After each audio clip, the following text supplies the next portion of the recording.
नमस्कार दोस्तों, स्वागत है आपका लीगल गाइड 360 के जजमेंट सीरीज में। दोस्तों, आज हम बात करेंगे एक बहुत ही महत्वपूर्ण सामाजिक टॉपिक है। बहुत सारे लोग इससे इफेक्ट होंगे।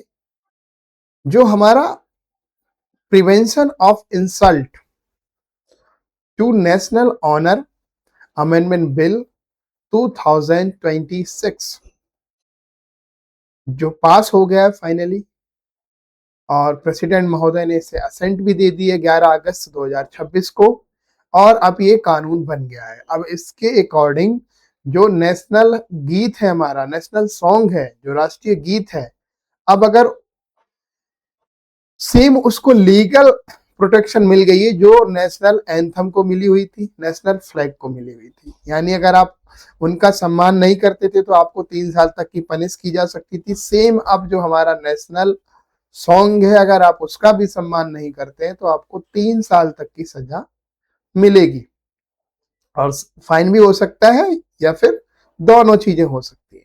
ठीक है, तो हम समझते हैं। तो बहुत सारे लोगों के क्वेश्चंस हैं कि कॉन्स्टिट्यूशन का वायलेशन है, किसी और के ऊपर ये चीज कैसे थोपी जा सकती है, और क्या इन सबको ये गाना सबके लिए मैंडेटरी है, सबको ही गाना पड़ेगा। तो बहुत सारे सिचुएशन है और इसको लेके बहुत सारा हल्ला भी हुआ, बहुत सारी चीजें भी हुई। तो इन सारी चीजों को हम एक एक करके समझने की कोशिश करेंगे।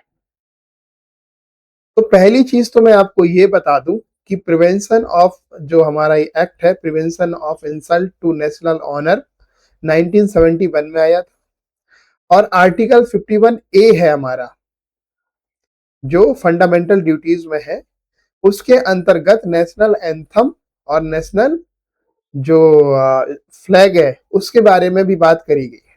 ठीक है, तो जो हमारा ये लॉ है, इसने क्या किया है कि नेशनल एंथम और नेशनल जो फ्लैग है उसको प्रोटेक्ट किया हुआ था कि उसका आप सम्मान करेंगे, मतलब उसके साथ कोई वो नहीं करेंगे जिससे उसकी डिसरिस्पेक्ट हो, तो डिस्टरबेंस नहीं करेंगे। अब मान के चलो, इसे थोड़ा सा इजी भाषा में समझाने की कोशिश करता हूँ। पहले कानून क्या था, अब नया क्या ऐड कर दिया। तो मैं आपको बताऊं, जैसे हमारा कॉन्स्टिट्यूशन है या नेशनल फ्लैग है, तो नेशनल फ्लैग का के साथ अब वो नहीं करेंगे, मतलब डिस्टरबेंस नहीं करेंगे, उसकी इमेज को डाउन नहीं करेंगे। जैसे कि आप फ्लैग फाड़ रहे हैं, फ्लैग को उल्टा टांग रहे हैं, तो ये सब क्या है, ये पनिशेबल बनाया गया था। ये डिसरिस्पेक्ट है हमारे फ्लैग की, और उसके लिए आपको पनिश किया जा सकता है 3 साल तक के लिए। ऐसे ही कॉन्स्टिट्यूशन के बारे में आप डिसरिस्पेक्ट नहीं रखेंगे कि आप कॉन्स्टिट्यूशन को फाड़ रहे हैं या आप कॉन्स्टिट्यूशन के ऊपर कुछ ऐसा डाल रहे हैं, जला रहे हैं उसे। ऐसे फ्लैग के मामले में फ्लैग को जला रहे हैं आप। ठीक है, तो ये सब चीजें ऑफेंस थी। ऐसे ही नेशनल जो एंथम था हमारा, अगर मान लो अगर जहाँ पे जिस असेंबली में वो गाया जा रहा है वहां पे डिस्टरबेंस कर रहे हो, उस टाइम पे मान लो कुछ और कमेंट्स कर रहे हो, तो ये डिस्टरबेंस है। नेशनल एंथम के लिए आप डिसरिस्पेक्ट कर रहे हो, तो ये भी पनिशेबल था, और इसके लिए आपको 3 साल तक की सजा दी जा सकती थी। और क्या था, साथ में फाइन भी लगाया जा सकता था, या दोनों चीजें कर जा सकती थी, या तो फाइन या सजा या दोनों। तो ये था, ये सेम फ्लैग के लिए भी रूल था और सेम कॉन्स्टिट्यूशन के लिए भी था, जो 1971 में कानून बना था, जो लीगल प्रोटेक्शन दे रहा था। अब क्वेश्चन ये है कि अभी जो नेशनल सॉन्ग है, इसको भी सेम इसी में डालने की बात की गई थी, जैसे फाइनली डाल भी दिया गया और अब ये कानून बन गया है। यानी अब अगर आप इसकी डिसरिस्पेक्ट करते हो तो आपको 3 साल तक की सजा होनी है, या फिर फाइन लगेगा, या फिर दोनों चीजें हो सकती हैं। ठीक है, तो मैं आपको ये क्लियर चीज समझाऊं। लोग ये कह रहे हैं कि बाध्यकारी है, बाध्यकारी, अब सभी को सजा होगी। तो मैं आपको बता दूं, जो नेशनल एंथम के बारे में रूल था वही इसके बारे में रूल है। यानी मैं आपको एक एग्जांपल से समझाऊं। मान के चलो आप कोई असेंबली में खड़े हैं और आप कोई डिस्टरबेंस नहीं कर रहे हैं, और वहां पे वो गान चल रहा है या वो नेशनल एंथम चल रहा है, तो केवल आप गा नहीं रहे हैं, सिर्फ इतने मन से आपका ऑफेंस नहीं हो जाता, यानी आपसे जबरदस्ती तो नहीं गवाया जाएगा। पर हाँ, ये है कि किसी स्कूल में गाया जा रहा है और आप सोचो आप अवॉइड कर लो उससे कि मैं इसमें खड़ा ही नहीं हूंगा, मैं इस लाइन में लगूंगा ही नहीं, तो ये वायलेशन है। चीज को समझना होगा, क्योंकि ये स्कूल के लिए डिस्टरबेंस हो जाएगा। एक दूसरा बच्चा कहेगा मैं भी नहीं गाऊंगा, मैं भी खड़ा नहीं हूंगा, तो वो कैसे करेंगे उसको, असेंबली कैसे इकट्ठी होगी। तो आप असेंबली में खड़े होके आप मौन रह सकते हैं, ये आपका राइट है, इसके लिए आपको पनिश नहीं किया जाएगा। तो ये चीजें समझनी पड़ेगी कि, और ये रेमेडी मिली कहां से आपको, तो ये रेमेडी हमें कॉन्स्टिट्यूशन में आर्टिकल 19 जो है वो हमें देता है। राइट टू फ्रीडम स्पीच हमें बोलने का अधिकार देता है, साथ ही राइट टू साइलेंट भी हमें रहने का अधिकार भी देता है, शांत रहने का भी अधिकार देता है। देखो कॉन्स्टिट्यूशन में जो हमें राइट है, एब्सोल्यूट राइट नहीं मिले हुए। आपको बोलने का अधिकार है, पर साथ साथ ये भी है कि आपको क्या नहीं बोलना है, ये भी बताया गया है। उसी में ये भी है, आपका ये भी राइट है कि आप शांत भी रह सकते हैं, ये भी आपका राइट है। ऐसे आर्टिकल 25 जो है वो धर्म को अबाध रूप से मानने की स्वतंत्रता देता है, यानी आपकी इंटरनल फीलिंग्स या आप किस धर्म को मानते हो उसको प्रचार करने का, उसको मानने का, उसको अपने तरीके से अपनाने का, ये भी आजादी दी जाती है।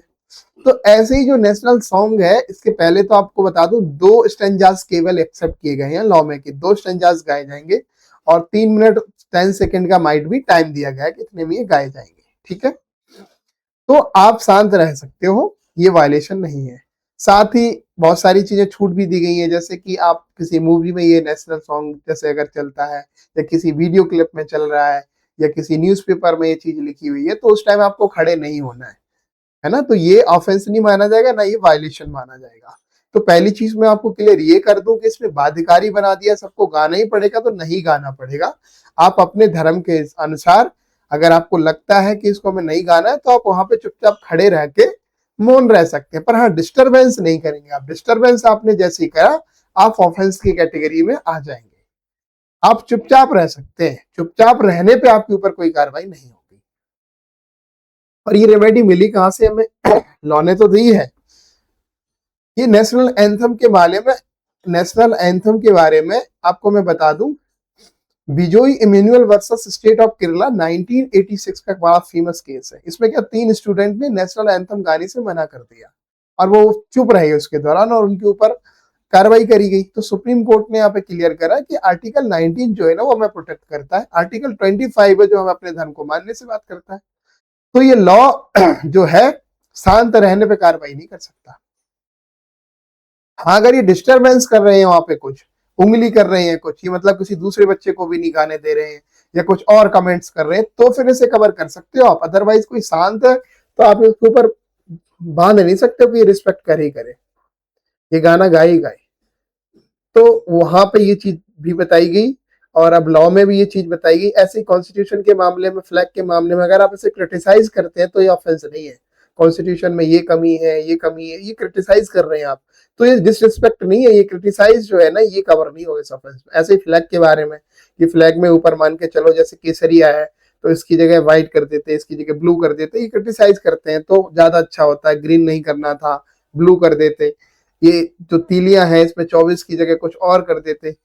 तो ये जो है चीजें ना, ये क्या है, क्रिटिसिज्म है। तो क्रिटिसिज्म अपने आप में ऑफेंस नहीं है इस एक्ट के अंतर्गत। जो हमारा prevention of insult to national honour है, जो अब अमेंड होके ये भी कानून बन गया है, तो ये चीजें आपको समझनी होंगी। और देखो आपको बताऊं, इसके 2 स्टेंजास केवल अलाउ करे गए हैं, बाकी जो और स्टेंजास जो थे इसमें उनका दुर्गा का, शक्ति का और सरस्वती माँ का, इन सब का आह्वान था। तो उन स्टेंजास को पहले ही इसमें ऐड नहीं किया गया है, तो बहुत सारी छूटें हैं। पर हाँ स्टेटस इसको लीगल मिल गया। अगर आप डिसरिस्पेक्ट करते हैं इसकी, तो आपको पनिश किया जाएगा। यानी कहीं नेशनल सॉन्ग चल रहा है और अगर आप उस टाइम पे कोई बदतमीजी करते हैं, उसको गाने ही नहीं देते, कहते हैं ये चलेगा ही नहीं क्योंकि ये हमारे धर्म के अगेंस्ट है, तो ऐसी चीजें आपको पनिश करेंगी और आप 3 साल की पनिशमेंट के लिए तैयार रहिए। पर अगर किसी असेंबली में आप खड़े हैं और ये सॉन्ग चल रहा है, और अगर आप नहीं गाना चाहते तो आप चुपचाप वहां खड़े रहिए, ये आपके अपने आप में पनिशेबल नहीं है। तो आई होप बहुत ऑलरेडी मैंने बता दिया। एक छोटी चीज और बता देता हूँ कि जो नेशनल सॉन्ग है 1950 में हमारे तत्कालीन प्रेसिडेंट जो थे डॉक्टर राजेंद्र प्रसाद जी ने नेशनल एंथम और नेशनल सॉन्ग दोनों को इक्वल स्टेटस दिया था, और कहा था कि दोनों का इक्वल वेटेज है। जो फ्रीडम हमें मिली है दोनों में, दोनों का बड़ा महत्वपूर्ण रोल रहा है, और उन्होंने इक्वल स्टेटस दिया था। फिर उसके बाद ये टाइम टू टाइम ये चीजें गाई भी गई, फॉलो भी करी गई। और पहली बार तो ये 1975 में बंगला क्या कहते हैं, बंगा दर्शन करके एक वो है, उसमें इसका जिक्र हुआ। और उसके बाद तो 1982 माइट भी मेरे ख्याल से, जो बंकिम चंद्र चट्टोपाध्याय का जो आनंद मठ है उसके अंदर देखने को मिलता है। फिर उसके बाद रविन्द्रनाथ टैगोर जी ने इसको म्यूजिकल दिया, जो म्यूजिकल जो देना था इसके अंतर्गत, जो म्यूजिक देना था वो रविन्द्रनाथ टैगोर जी ने दिया। तो इस तरह से इसकी हिस्ट्री चली। और 1906 में भी ये गाया गया। एक देश के लिए, एक स्वतंत्रता के रूप में, एक एकता के रूप में इस गाने का बहुत महत्वपूर्ण रोल रहा है। तो फाइनली ये अब कानून बन गया। और मैंने आपको समझा भी दिया, तो आप इस भ्रांति से दूर हो जाइए कि इसको हर किसी को गाना पड़ेगा। अगर आप किसी और रिलीजन से हैं और किसी और रिलीजन को मानते हैं तो आप उस टाइम पे चुप रह सकते हैं, मतलब डिस्टर्ब नहीं करेंगे, आप किसी और को नहीं गाने देंगे। आप ऐसा नहीं करेंगे किसी और को गाने से रोके, आपको नहीं गाना, आप चुपचाप खड़े रहिए, वो डिस्टर्ब मत कीजिए। जो और लोग गा रहे हैं उनको गाने दीजिए, जो प्रोग्राम चल रहा है उसको चलने दीजिए।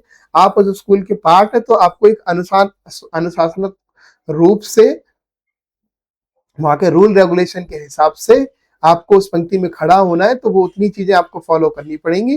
पर आप गा नहीं रहे हैं सिर्फ इस वजह से ये ऑफेंस है, ये नहीं होगा। तो आज के लिए इतना ही। Thank you so much.